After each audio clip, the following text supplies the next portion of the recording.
Hi. So I thought I'd just quickly jump on. I've had a few conversations recently about people's perception. And very often we have one view of what's going on in someone's world, and it might not always be what's actually happening. I remember probably about 4 or 5 years ago sharing a video of part of some of the challenges that I'd faced in life. And somebody got in touch afterwards and said, I'm 1,000 times more likely to hire you as a result of seeing that video. And I was like, why was that? That was me at one of my most vulnerable. And they said, because your outward perception is always well polished. It's always, you're very smiley, you're very happy, you're often dressed in red. You don't look like life's ever given you a challenge. And that reminded me that we never really know what somebody else is going through, what burden somebody else is following, what they're carrying, what's causing them to do the things that they do.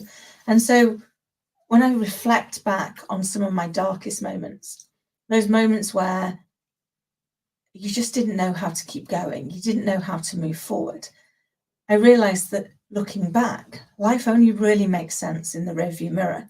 It's only with the benefit of hindsight, when we all have 20/20 vision, that we can see what it was that lesson was trying to teach us, what skill it was giving us.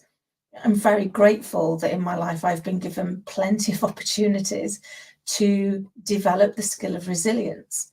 We talk about it, hi Mohammed, we talk about it so often, that how important resilience is. It's important in leadership, it's important in life, it's important in those plot twists that life throws at us.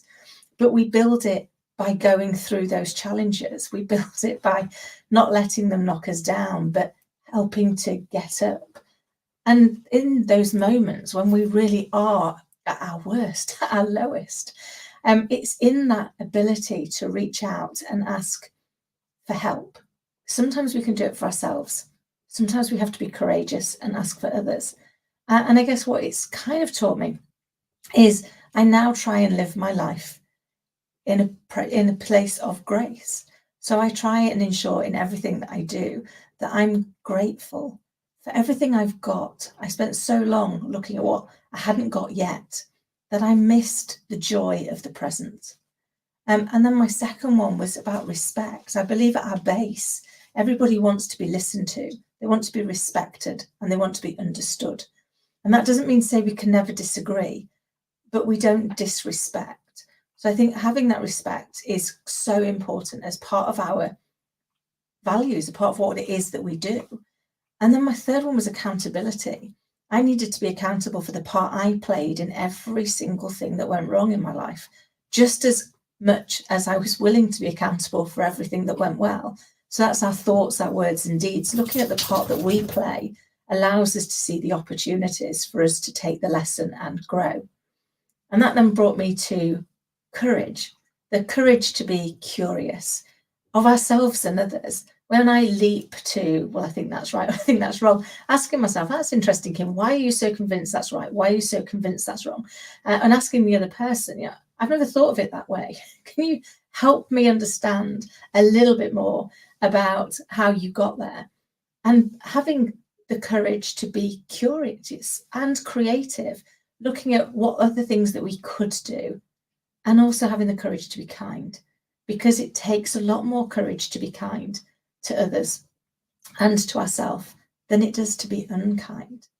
And I guess that brought me to my final one, which was empathy. And I think I spent a lot of my time being empathetic of others and not very empathetic of myself. But we don't know the struggle people are going through. We don't know what this piece of information, when added to what they're going through, is going to do to impact their day.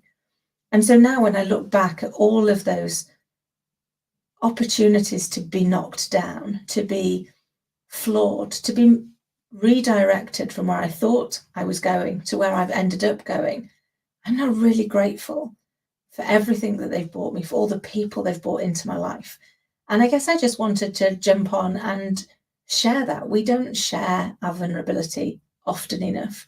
We still create this outward view of seeming perfection, when inside the messy reality is we're all dealing with an inner demon of some level that we're trying to get through. So if this has been helpful, I would love to hear your thoughts, and please drop in the comments below what you've learned from your darkest moment, because by sharing the conversation, by creating a safe space, hopefully we can all grow together. Thanks for listening.